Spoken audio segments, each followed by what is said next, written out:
పుట్టింటికి వెళ్ళగానే లవర్ని పిలిపించుకున్నాడు భర్త. ఆ తర్వాత ఏం జరిగిందో తెలియదు కానీ ఆ లవర్ని చంపేసి, ఆ ప్రియురాల్ని చంపేసి ముక్కలు ముక్కలుగా చేసి ఫ్రిడ్జ్లో పెట్టాడు. ఇప్పుడు తల కనిపించట్లేదట.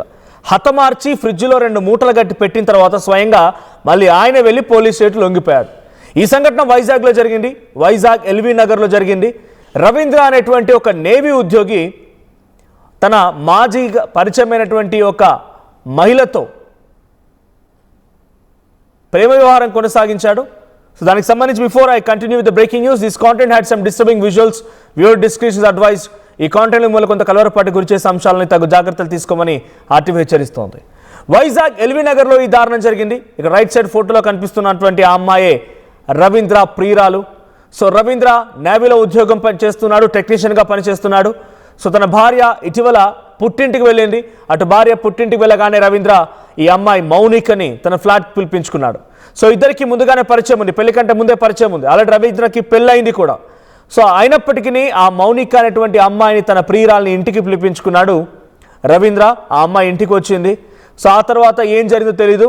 అంతలోనే ఒక్కసారిగా ఆ అమ్మాయిని హతమార్చి ముక్కలు ముక్కలుగా చేసి 2 సంచుల్లో మూటగట్టి ఫ్రిడ్జ్లో పెట్టి ఆ తర్వాత స్వయంగా రవీంద్ర అనే పోలీస్ స్టేషన్కి వెళ్ళిపోయి పోలీస్ స్టేషన్ లొంగిపోయాడు. ఆ తర్వాత పోలీసులు ఆయన ఇంటికి తీసుకొచ్చి ఆ ఫ్రిడ్జ్ డోర్ ఓపెన్ చేస్తే ఆ శరీర భాగాలన్నీ కూడా ముక్కలు ముక్కలుగా చేసి ఆ ఫ్రిడ్జ్లో పెట్టినటువంటి సంచిలో గమనించారు. కానీ ఇక్కడ బిగ్ ట్విస్ట్ ఏంటంటే ఆ అమ్మాయి తల మాత్రం కనిపించట్లేదంట. ఆ అమ్మాయి తల మాత్రం కనిపించట్లేదు. ఇప్పుడు దానికోసం రవీంద్రని పోలీసులు విచారిస్తున్నారు.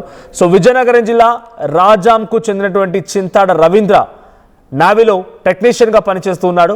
అయితే మౌనిక రవీంద్రకి గత కొంతకాలంగా పరిచయం కూడా ఉంది. సో నెల కిందట తన భార్య పుట్టింటికి వెళ్ళడంతోనే రవీంద్ర తన ప్రియురాల్ని ఫ్లాట్కి పిలిపించుకున్నాడు. సో ఇద్దరి మధ్య గొడవ జరిగిందట. ఇప్పుడు రవీంద్ర పోలీసుల ముందు కన్ఫెస్ చేస్తున్న స్టేట్మెంట్ ఏంటంటే నన్ను డబ్బులు అడిగింది అని చెప్పేటువంటి మాటను రవీంద్ర చెప్తున్నాడు. ఆ అమ్మాయి అంటే తన ప్రియురాలు డబ్బులు అడిగిందంట. డబ్బులు అడగడం మూలంగానే నేను పదే పదే వేధిస్తుండడంతోనే, డబ్బులు కావాలని చెప్పి వేధిస్తుండడంతోనే నేను మౌనికని హతమార్చాను అని చెప్పి రవీంద్ర అంటున్నాడు. రవీంద్ర ఎంత దారుణంగా ఆ అమ్మాయిని హతమార్చాడు అంటే నిజంగా కొన్ని విజువల్స్ ఇక్కడ మీకు చూపించలేకపోతున్నాం. కానీ ఆ ఫ్రిడ్జ్లో ముక్కలు ముక్కలుగా ఆ అమ్మాయి శరీర భాగాల్ని, కాళ్ళని, చేతులని, తర్వాత ఇతర భాగాలని చాలా దారుణాతి దారుణంగా ఆ అమ్మాయి మృతదేహాన్ని ముక్కలు ముక్కలుగా చేసి 2 సంచుల్లో వేసి ఫ్రిడ్జ్లో పెట్టేశాడు. మనిషికి ఎంతలా సైకోయిజం ఉంటే, ఎంతలా క్రూరత్వమైనటువంటి మనసు ఉంటే, ఐడియాలజీ కనీసం కొన్ని సందర్భాల్లో రక్తం చూస్తేనే మనం కళ్ళు తిరిగి పడిపోయే సిచ్యువేషన్లో నుంచి, చిన్న గాయం అంటే అమ్మో అమ్మో అని చెప్పేటువంటి ఆ సిచ్యువేషన్ నుంచి తను ప్రేమించి ప్రియురాల్ని ఇలా దారుణంగా ముక్కలు ముక్కలు చేయడం ఏంటి? అంతకుముందు మనం చూసాం మీర్పేటలో ఇదే సంఘటన. తన భార్యని వేరే ఒక వివాహితర సంబంధంలో భాగంగా తన భార్యని హతమార్చాలనుకున్న భర్త, ఆయన కూడా army officer, retired army officer.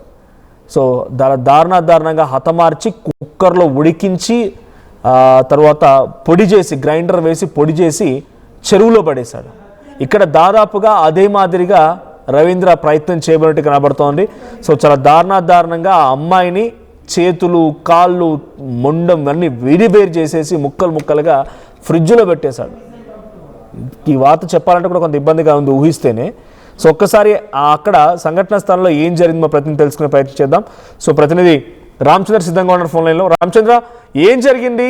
Ravindra ఇంత దారుణానికి ఒడిగట్టడం, ఆ అమ్మాయిని హతమార్చడం, ఆ అమ్మాయి ఆ రవీంద్ర నమ్మి ఆ ఫ్లాట్కి వెళ్ళడం అంతా కొంత ఒక సినిమా స్టోరీ మాదిరిగా కనబడుతోంది. సో ప్రజెంట్ ఇప్పుడు ఆ అమ్మాయి హతమార్చినటువంటి విషయంలో రవీంద్ర ఏం చెప్తున్నాడు? పోలీసులు ఎటువంటి ఎంక్వైరీ చేస్తున్నారు? పోలీసులు ఇది అత్యంత అవమానకరమైన దారుణమైన సంఘటనగానే మీకు అందరికి కూడా తెలుసు. పోలీసులు కూడా అత్యంత లోతుగా, సీరియస్ గా కూడా దర్యాప్తు చేస్తున్న పరిస్థితి ఉంది. అయితే ప్రధానంగా ఇక్కడ నిందితుడు అయితే తనకు డబ్బు కోసం వేధించడం కారణంగా అది చేసినట్టు చెప్తున్నారు. అయితే సహజంగా నిందితులు చెప్పే మాటల్ని ఒక్కసారి please be on hold, I'll get back to again, మీ దగ్గర నేను మళ్ళీ వస్తాను. సో విజువల్లో ఇక్కడ ఆ తెల్లని సంచిలో మూట కట్టినటువంటి ఆ ఫ్రిడ్జ్లో పెట్టారు చూడండి. అది ఫ్రిడ్జ్ అదంతా కూడా పిక్చర్ ఫుల్గా ప్లే చేయండి దాన్ని. సో ఆ ఫ్రిడ్జ్లో మూట కట్టినటువంటి ఆ తెల్లని బ్యాగులో ఉంది మౌనిక సంబంధించినటువంటి శరీర భాగాలు. అదంతా ఫ్రిడ్జ్. అది పోలీసులు రికార్డ్ చేసిన వీడియో మీకు ఎక్స్క్లూజివ్గా చూపించే ప్రయత్నం చేస్తున్నాను. ఆ ఫ్రిడ్జ్లో ఆ అమ్మాయి శరీర భాగాల్ని ముక్కలు చేసి ఒక తెల్లని సంచిలో వేసి ఫ్రిడ్జ్లో పెట్టాడు. ఆ తర్వాత స్వయంగా ఆ రవీంద్రనే పోలీసుల ఎదుటకు వెళ్ళి లొంగిపోయి ఈ విషయాన్ని కన్వే చేసి మళ్ళీ ఆ ఫ్రిడ్జ్ దగ్గర తీసుకొని చూస్తే మొత్తం ఎముకలు ఉన్నాయి, దాంట్లో విడివిడి భాగాలు, చాలా దారుణంగా. నిజంగా మనం చిన్న కోడినో లేదంటే మేకనో కట్ చేసేటప్పుడు చూస్తేనే చాలా దారుణంగా ఉంటుంది. అటువంటిది ఒక మనిషిని చంపి హతమార్చి ఆ మూటలో దాయగలిగాడంటే ఎంతటి మైండ్ సెట్ ఉన్న వ్యక్తి అర్థమవుతుంది, ఎంతటి క్రూరమైన వ్యక్తి అర్థమవుతోంది. సో ప్రజెంట్ ఆ అమ్మాయి తల కనిపించట్లేదంటే పోలీసులు దానికోసమే అన్వేషిస్తున్నారు, రవీంద్రని విచారిస్తున్నారు. Ramachandra, you please continue. అంటే పోలీసులు రవీంద్ర తనంతటి తానే వచ్చి పోలీసు చేతులు లొంగిపోయారని చెప్తున్నారు. నిజంగానే ఆ అమ్మాయిని హతమార్చి లేదంటే ఆ అమ్మాయి పైన ఇంకేదైనా చేసి ఉండొచ్చు, కానీ ఇంత క్రూరంగా ఆ అమ్మాయిని హతమార్చి ముక్కలుగా చేసి ఫ్రిడ్జ్లో పెట్టడం అంటే ఎలా చూడాలి? ఇంత దారుణమైనటువంటి వ్యక్తి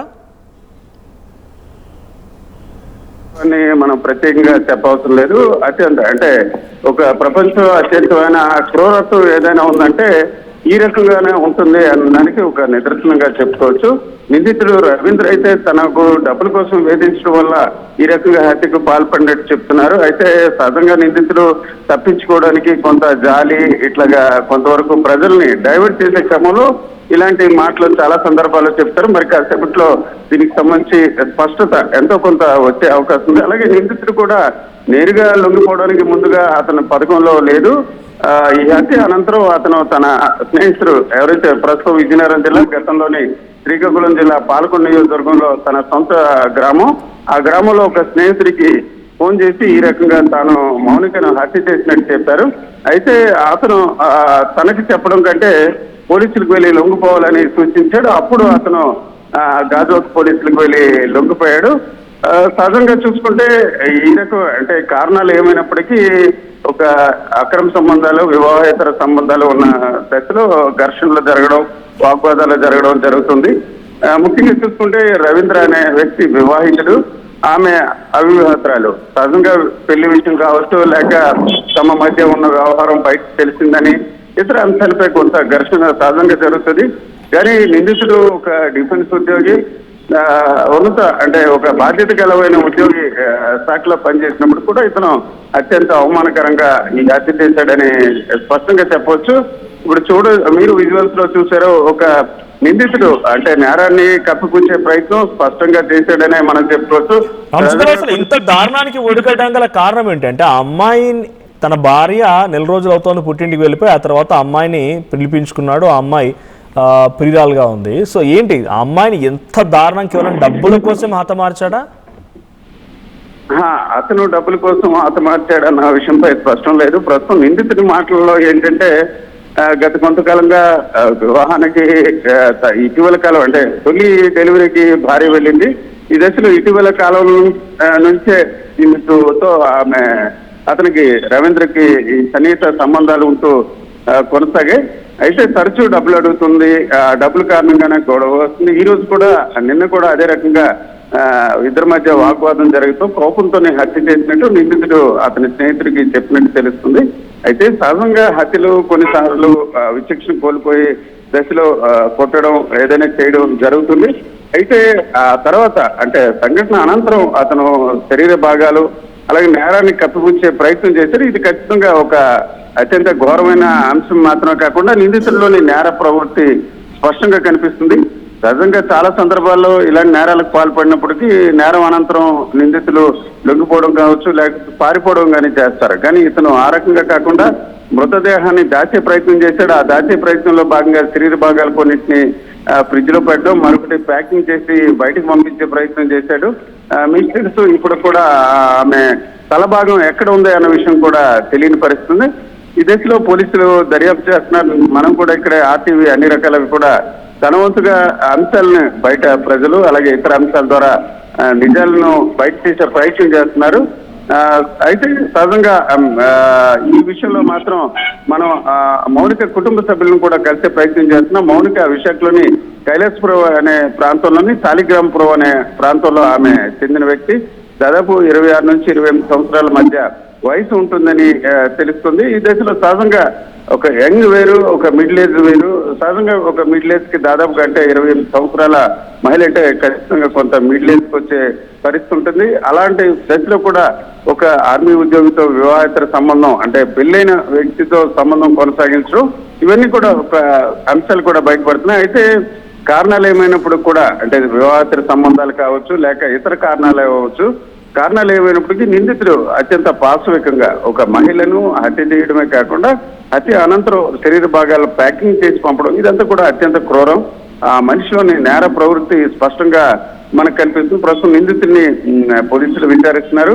ఇప్పటికే 3 పోలీసు బృందాలని ఏర్పాటు చేయడం జరిగింది.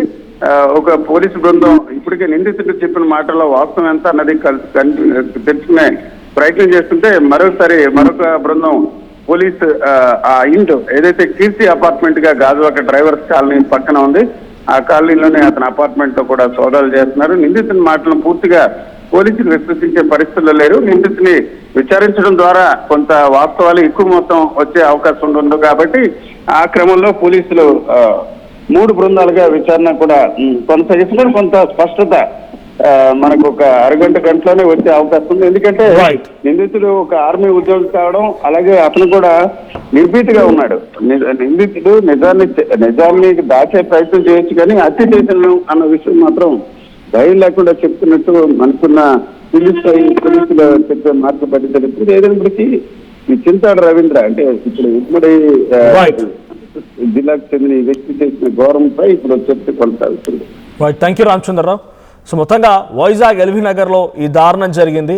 ఒక అమ్మాయిని చాలా దారుణంగా హతమార్చి ముక్కలుగా చేసి తన శరీర భాగాల్ని మూటగట్టి ఫ్రిడ్జ్లో పెట్టాడు వ్యక్తి. ఆల్రెడీ తనకు వివాహం అయింది. తన భార్య నెక్స్ట్ డెలివరీ కోసం అని చెప్పి పుట్టింటికి వెళ్ళింది. 4 రోజులు అవుతోంది. ఈ మౌనిక అనేటువంటి అమ్మాయి తనకి ముందుగానే పరిచయం రవీంద్రకి. సో అమ్మాయిని తన ఫ్లాట్కి పిలిపించుకున్నాడు. అయితే రవీంద్ర ఇక్కడ చెప్తున్న మాట ఏంటంటే ఆ అమ్మాయి పదే డబ్బులు అడిగి విసిగిస్తోంది, టార్చర్ చేస్తోంది, వేధిస్తుంది. అందుకే మౌనికని హతమార్చానని చెప్పి రవీంద్ర పోలీసుల ముందు కన్ఫెస్ చేసినట్టు తెలుస్తుంది. కానీ దీనిలో వాస్తవాలు ఏందని పోలీసు తెలియజేసే అవకాశం ఉంది. సో ప్రజెంట్ ఎంక్వైరీ కొనసాగుతోంది. అయితే ఇక్కడ శరీర భాగాలు అన్నీ ఉన్నాయి కానీ తల మాత్రం మిస్ అయిపోయింది.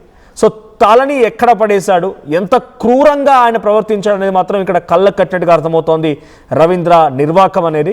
సో మౌనిక ఇప్పుడు రవీంద్ర ఫ్లాట్కు వచ్చి చాలా దారుణంగా ఈ స్థాయిలో తన శరీరాన్ని కూడా గుర్తుపట్టలేనటువంటి పరిస్థితిలో అమ్మాయిని చివరిసారి కడచూపు కూడా చూసుకోలేనటువంటి ఒక సిచ్యువేషన్లో ఆ కుటుంబం ఉంది. ప్రజెంట్ మౌనిక కుటుంబాన్ని కూడా ఆర్టీవీ సంప్రదించే ప్రయత్నం చేస్తోంది. సో రవీంద్ర నివాసం దగ్గర కూడా ఇప్పుడు పోలీసులు ఒక హైటెన్షన్ని క్రియేట్ చేశారు. అక్కడికి వెళ్ళి విచారిస్తున్నారు. రవీంద్రని కొంత విచారణ దిశగా ప్రయత్నం చేస్తున్నారు. సో ఎందుకు హతమార్చాడు, దీని వెనుక వాస్తవాలు ఏంటి, ఎందుకు ఇంత దారుణంగా చేయాల్సి వచ్చిందనేది పోలీసులు ఇన్వెస్టిగేషన్లో తేల్చే అవకాశం ఉంది. చూడండి ఇక్కడ ఫోటోలో రైట్ సైడ్లో కనిపిస్తున్న వ్యక్తి ఆయనే రవీంద్ర. ఎంత క్రూరంగా ఎంత ఒక సైకోలాగా బిహేవ్ చేస్తే అర్థమవుతుంది. ఒక అమ్మాయిని చాలా దారుణంగా ఎవరైనా సరే అక్కడ అమ్మాయి అబ్బాయిని పక్కన పెడితే ఎవరైనా సరే చాలా దారుణంగా ఎలా ఒక మనిషిని ఒక చికెన్లానో మటన్లానో అవి కూడా ప్రాణులే, వాటిని నేను అలా చేయమని చెప్పను, కానీ అంతకంటే దారుణంగా ముక్కలుగా కొట్టడం ఏంటి, దానికి ఎంతమంది సహకరించి ఉంటారు, ఒక్కడితో మాత్రమే ఇంతలా జరిగిందా అనేక కోణాల్లో కూడా పోలీసులు విచారించాల్సిన అవసరం ఉంది. సో ఇటువంటి విషయాలు విన్నప్పుడు ఇటువంటి వారిని ఎలా శిక్షిస్తే బాగుంటుంది. గతంలో మీర్పేట కూడా చూసారు మీరు. మీర్పేటలో గురుమూర్తి అనేటువంటి ఒక వ్యక్తి తన భార్యని చాలా దారుణంగా ఇదే రకంగా హతమార్చి పొడిగా చేసి కుక్కర్లో వేసి ఉడికించి గ్రైండ్ చేసి పొడిని తీసుకెళ్లి చెరువులో కలిపేశారు. ఇప్పుడు కూడా దాదాపుగా అటువంటి పరిస్థితి రవీంద్ర అనేటువంటి ఈ నిందితులు కూడా చేసిన పరిస్థితి. సో ఒక అమ్మాయిని చాలా దారుణంగా హతమార్చి ముక్కలుగా చేసి ఫ్రిడ్జ్లో పెట్టి ఏకంగా తలను ఎక్కడో పడేశాడంట. ఇప్పుడు ఆ తల కోసం వెతుకుతున్నారు పోలీసులు. సో ఇటువంటి సంఘటనలు విన్నప్పుడు ఇలాంటి వారిని ఎలా శిక్షిస్తే బాగుంటుందో కామెంట్ చేయండి.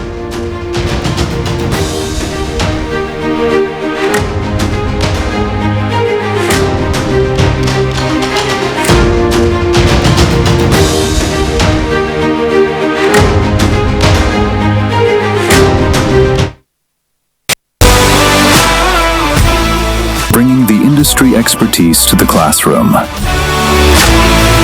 KL deemed to be university.